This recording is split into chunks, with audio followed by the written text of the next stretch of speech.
ನಾನು ಇವತ್ತು ಬಂದಿರೋದು ವಿಜಯನಗರದಲ್ಲಿರುವ ಮಾರುತಿ ಮಂದಿರ ಆಂಜನೇಯ ಟೆಂಪಲ್ಗೆ. ತುಂಬ ಡಿಸ್ಟರ್ಬೆನ್ಸ್ ಇದೆ, ನಾನು ಮಾತಾಡಿದ್ರು ಅಲ್ಲಿ ವಾಯ್ಸ್ ಅಷ್ಟು ನಿಮಗೆ ಸರಿಯಾಗಿ ಕೇಳಿಸಲ್ಲ, ಕ್ಲಾರಿಟಿ ಇರಲ್ಲ ಅಂತ ನಾನು ನಿಮಗೆ ವಾಯ್ಸ್ ಓವರ್ ಕೊಡ್ತಾಯಿದ್ದೀನಿ. ಆ್ಯಕ್ಚುಲಿ ನಾನು ಎವ್ರಿ ವೀಕ್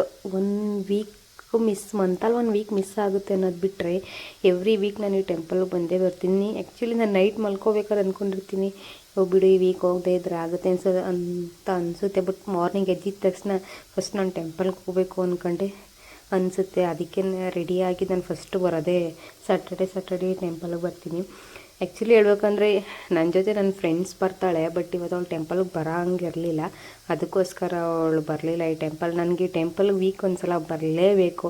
ಬಂದರೆ ಏನೋ ಒಂಥರ ಒಳ್ಳೆ ವೈಬ್ ಸಿಗುತ್ತೆ, ಏನೋ ಒಂಥರ ಒಂದು ಫೀಲ್ ಚೆನ್ನಾಗಿರುತ್ತೆ, ಅವತ್ತೊಂದು ಡೇ ಎಲ್ಲ ನನಗೆ ಚೆನ್ನಾಗಿರುತ್ತೆ ಅನ್ನೋದು. ಇದಕ್ಕೆ ನಾನು ಈ ಟೆಂಪಲ್ಗೆ ಎವ್ರಿ ವೀಕ್ ಬಂದೇ ಬರ್ತೀನಿ.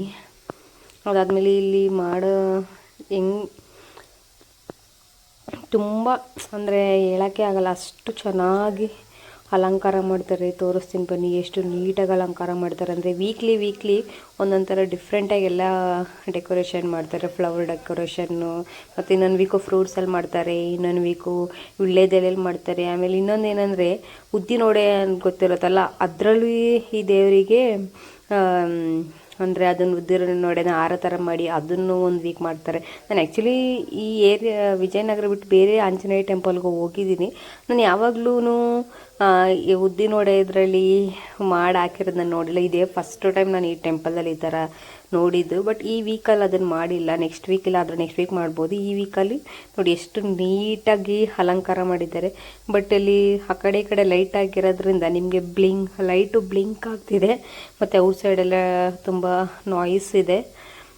ಲೈಟು ಬ್ಲಿಂಕ್ ಆಗ್ತಿರೋದ್ರಿಂದ ಅದು ದೇವ್ರು ನಿಮ್ಗೆ ಅಷ್ಟು ಕ್ಲಿಯರಾಗಿ ಕಾಣಿಸ್ತಿಲ್ಲ. ತೋರಿಸ್ತೀನಿ, ನೀಟಾಗಿ ತೋರಿಸ್ತೀನಿ, ಇವಾಗ ನಿಮಗೆ ಕಾಣಿಸುತ್ತೆ ಎಷ್ಟು ಚೆನ್ನಾಗಿ ಅಲಂಕಾರ ಮಾಡಿರ್ತಾರೆ, ಎಷ್ಟು ನೀಟಾಗಿ ಅಂದರೆ ಅದು ನೋಡ್ತಿದ್ರೆ ಏನೋ ಒಂಥರ ದೇವರೇ ಎದ್ದು ಬಂತು ಅನ್ನೋ ಫೀಲೇ ಕಾಣಿಸುತ್ತೆ. ಅದು ನೋಡ್ತಾನೆ ನಿಂತ್ಕೋಬೇಕು ಅನ್ನೋ ಫೀಲ್ ಕೊಡುತ್ತೆ. ಏನೋ ಒಂಥರ ಖುಷಿ, ಒಟ್ಟಿನಲ್ಲಿ ನೆಮ್ಮದಿ, ಖುಷಿ, ಸಂತೋಷ. ಟೆಂಪಲ್ಗೆ ಹೋಗ್ಬಿಟ್ರೆ ನನಗೆ ಸ್ಯಾಟರ್ಡೆ ಏನೋ ಒಂಥರ ನೆಮ್ಮದಿ ಅನಿಸುತ್ತೆ. ಅದಕ್ಕೋಸ್ಕರನಾದರೂ ಸ್ಯಾಟರ್ಡೆ ನಾನು ಏನೇ ಕೆಲಸ ಇದ್ರೂ ನಾನು ಡ್ಯೂಟಿಗೆ ಹೋಗ್ತೀನಿ. ಬಟ್ ಟೆಂಪಲ್ಗೆ ಹೋಗಿ ಟೆಂಪಲಿಂದ ಮುಗಿಸ್ಕೊಂಡು ಆಮೇಲೆ ನಾನು ಡ್ಯೂಟಿಗೆ ಹೋಗೋದು. ಅದೇ ಸ್ವಲ್ಪ ಲೇಟ್ ಆದರೂ ಪರವಾಗಿಲ್ಲ, ಪರ್ಮಿಷನ್ ತೊಗೊಂಡು ನಾನು ಆಮೇಲೆ ಟೆಂಪಲ್ ಮುಗಿಸ್ಕೊಂಡು ಆಮೇಲೆ ನಾನು ಡ್ಯೂಟಿಗೆ ಹೋಗಿ ಜಾಯ್ನ್ ಆಗ್ತೇನೆ. ಇವಾಗ ನೋಡಿ ಎಷ್ಟು ಕ್ಲಾರಿಟಿಯಾಗಿ ಕಾಣಿಸ್ತೈತೆ. ಆ ಕಡೆ ಇರೋದು ಗಣೇಶ, ಬಟ್ ಈ ಕಡೆ ಇರೋದು ಯಾವುದೋ ದೇವ್ರು ಅನಿಸುತ್ತೆ, ನಂಗೆ ಅಷ್ಟು ದೇವ್ರು ಯಾವುದು ಅಂತ ಗೊತ್ತಿಲ್ಲ. ಈ ಕಡೆ ಗಣೇಶ ಇದೆ, ಮಧ್ಯದಲ್ಲಿ ಆಂಜನೇಯ ಇರೋದು, ಈ ಕಡೆ ಬೇರೆ ಇದೆ, ಬಟ್ ಅಷ್ಟು ನನಗೆ ಯಾವುದು ಅಂತ ಗೊತ್ತಿಲ್ಲ. ನೆಕ್ಸ್ಟ್ ಟೈಮ್ ಹೋದಾಗ ಅದು ಯಾವ ದೇವರು ಅಂತ ತಿಳ್ಕೊಂಡು ನಾನು ನಿಮ್ಗೆ ಹೇಳ್ತೀನಿ.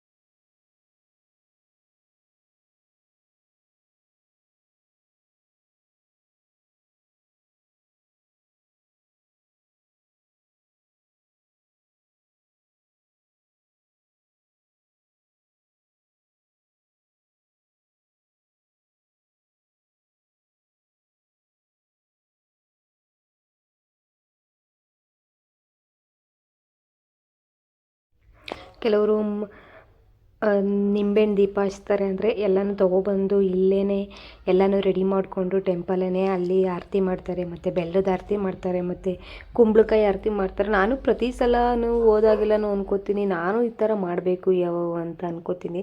ಬಟ್ ನನಗಷ್ಟು ಟೈಮ್ ಸಿಗ್ತಾಯಿಲ್ಲ. ಮತ್ತು ನನಗೇನಂದರೆ ನಾನು ಸ್ವಲ್ಪ ಲಾಂಗ್ ಜರ್ನಿ ಮಾಡೋದ್ರಿಂದ ನನಗೆ ಅದನ್ನೆಲ್ಲ ಕ್ಯಾರಿ ಮಾಡ್ಕೊಂಡು ಹೋಗೋಕ್ಕೂ ಆಗ್ತಾಯಿಲ್ಲ. ಬಟ್ ಅದು ಮನೆಯಿಂದ ನಾವು ಮಾಡ್ಕೊಂಡು ಹೋಗೋಕ್ಕೂ ಆಗೋಲ್ಲ. ನಾವು ಅಲ್ಲೇ ಟೆಂಪಲಲ್ಲೇ ಮಾಡಿ ಎಲ್ಲನೂ ರೆಡಿ ಮಾಡಿಕೊಂಡು ಅಲ್ಲೇ ಆರತಿ ಮಾಡಬೇಕಾಗಿರೋದ್ರಿಂದ ಅದಕ್ಕೆ ಸ್ವಲ್ಪ ಟೈಮ್ ಹಿಡಿಯುತ್ತೆ. ಅದರಿಂದ ನಾನು ಮಾಡೋಕ್ಕಾಗ್ತಾಯಿಲ್ಲ. ನಾನು ಒಂದಿನ ಮಾಡಬೇಕು ಅಂತ ಅಂದ್ಕೊಂಡಿದ್ದೀನಿ, ಮಾಡ್ತೀನಿ. ಅದಾದಮೇಲೆ ಇಲ್ಲಿ ಎವ್ರಿ ಸ್ಯಾಟರ್ಡೆ ಮಾರ್ನಿಂಗಿಂದ ಹಿಡ್ದು ಮಿನಿಮಮ್ ಆಫ್ಟರ್ನೂನ್ 1:30 2 o'clockವರೆಗೂ ಪ್ರಸಾದ ಇದ್ದೇ ಇರುತ್ತೆ. ಕೆಲವರು ಬಂದು ಇಲ್ಲಿ ನೋಡ್ತಿರ್ಬೋದಲ್ಲ, ಅಲ್ಲಿ ಮನೆ ಥರ ಇದೆಯಲ್ಲ, ಅಲ್ಲಿಗೆ ಪ್ರಸಾದನ ನೆಕ್ಸ್ಟ್ ವೀಕ್ ಕೊಡಬೇಕು ಅಂದರೆ ಈ ವೀಕಲ್ಲೇ ಬಂದು ಆ ಅನ್ನ ಅಕ್ಕಿನ ದಾನ ಮಾಡೋರು ದಾನ ಮಾಡ್ತಾರೆ. ಅವ್ರ ಕೈಲಿ ಏನೇನಾಗುತ್ತೆ ಅದನ್ನೆಲ್ಲನೂ ದಾನ ಮಾಡ್ತಾರೆ. ಎಷ್ಟೇ ಜನ ಬಂದ್ರೂ ಪ್ರಸಾದ ಇಲ್ಲ ಅನ್ನೋದೇ ಇಲ್ಲ. ಈ ಟೆಂಪಲಲ್ಲಿ ಯಾವಾಗಲೂ ಪ್ರಸಾದ ವಿತರಣೆ ಮಾಡ್ತಾನೇ ಇರ್ತಾರೆ. ಅಷ್ಟು ನೀಟಾಗಿರುತ್ತೆ ಮತ್ತು ಹೈಜಿನಿಕ್ ಆಗಿರುತ್ತೆ. ಟೆಂಪಲ್ ನೋಡೋಕ್ಕೆ ಒಂಥರ ಖುಷಿ, ಎಷ್ಟು ನೀಟಾಗಿ ಇಟ್ಕೊಂಡಿರ್ತಾರೆ ಅಂದರೆ ತುಂಬ ಖುಷಿಯಾಗುತ್ತೆ ಮತ್ತು ಒಳ್ಳೆ ವೈಬ್ ಸಿಗುತ್ತೆ ನಮಗೆ ಈ ಟೆಂಪಲ್ ನೋಡ್ತಾ ಇದೆ.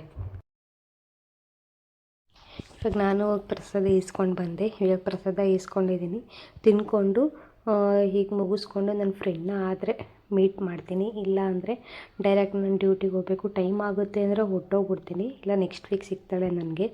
ಇನ್ನೂ ನನ್ನ ಚಾನಲ್ನ ಯಾರ್ಯಾರು ಸಬ್ಸ್ಕ್ರೈಬ್ ಮಾಡಿಲ್ಲ ಅಂದರೆ ಸಬ್ಸ್ಕ್ರೈಬ್ ಮಾಡ್ಕೊಳ್ಳಿ.